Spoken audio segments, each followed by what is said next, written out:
Au Togo, la confusion entretenue par Faure Gnassingbé, mais aussi par certains dirigeants de l'opposition institutionnalisée, a fini par empêcher le peuple togolais de s'interroger sur ce que peut contenir un projet de société qui rassemble la grande majorité des citoyens togolais y compris dans la diaspora. Il ne s'agit pas d'un de ces projets politiques qui apparaissent juste avant les élections pour promouvoir une personnalité et moins le peuple togolais. Orki et Kevu Togo Diaspora veulent participer à la clarification en expliquant leur stratégie holistique pour un projet alternatif au service du peuple togolais. C'est au cours d'une conférence inclusive qu'il va falloir proposer, comparer, choisir, améliorer et voter ce projet alternatif. La concertation nationale entre acteurs politiques, proposition unilatérale de Faure Gnassingbé, est une concertation de l'exclusion des organisations de la société civile, donc d'une grande partie indépendante du peuple togolais. Personne de sérieux et d'indépendant ne doit cautionner Faure Gnassingbé et son régime autocratique en s'y rendant, à moins d'être un aligné. 1. Un projet de société commun n'est pas un projet politique citoyen? À l'approche des élections, chacun des candidats s'évertue à proposer quelques pages appelées souvent projets politiques. À ce jour, ces projets politiques qui ne survivent pas à leurs initiateurs n'arrivent pas à convaincre le peuple togolais. La contre-vérité des urnes institutionnalisées depuis des décennies par le système politique en vigueur, moins celle des Gnassingbé, empêche l'expression sécurisée et libre du suffrage universel. Les électeurs sont empêchés de faire leur choix éclairé sur ce que propose tel ou tel candidat. Mais à y regarder de plus près, la réalité est tout autre.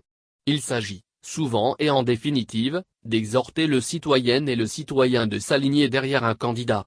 Il y a d'ailleurs comme une dévotion, moins voire un culte, au candidat. De fait, le projet politique est conçu comme un simple acte d'alignement derrière une personne et moins derrière le projet, donc la vision du Togo que se souhaitait le peuple togolais.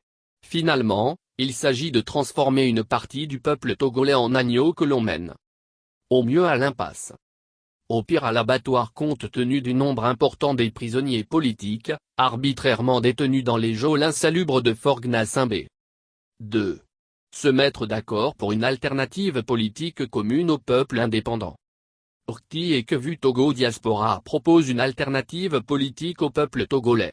Cela passe par un ensemble de propositions, sous forme de documents servant à structurer une stratégie politique permettant de parvenir à une alternative au système de Faure Gnassingbé, mais aussi à comparer la viabilité de celle, quand elles existent, de nombreux dirigeants de l'opposition institutionnelle. Pour construire un projet de société, il faut d'abord avoir des valeurs et considérer que l'émancipation du peuple togolais passe par sa liberté de choisir ses dirigeants et sa capacité à créer de la valeur, dans une société inclusive. Donc, une société ouverte, qui permet la libre expression de toutes les initiatives et la participation de toutes les compétences, d'où l'importance de la consolidation effective et pérenne de la vérité des urnes et la vérité des comptes publics, comme fondement de la démocratie élective. Le projet de société doit être approprié et donc appartenir au peuple togolais, qui dans le cadre de la décentralisation, devra l'adapter à ses objectifs de proximité. Un projet de société, comme au demeurant un projet politique au service du peuple, ne peut être construit autour d'un individu, mais sur le socle commun de valeurs et de propositions portées et validées par l'expression globale de la volonté du peuple. Au Togo, les projets politiques ont été systématiquement construits autour d'un individu, sans l'apport des citoyens.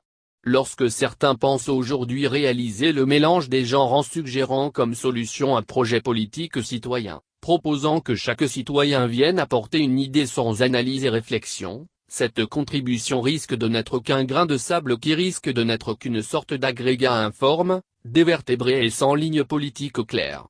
Cela risque sur des propositions politiquement déstructurées et contradictoires. De ce magma, il ne faudra pas s'étonner d'avoir des défections dès que l'adversaire proposera, comme d'habitude, d'acheter les consciences.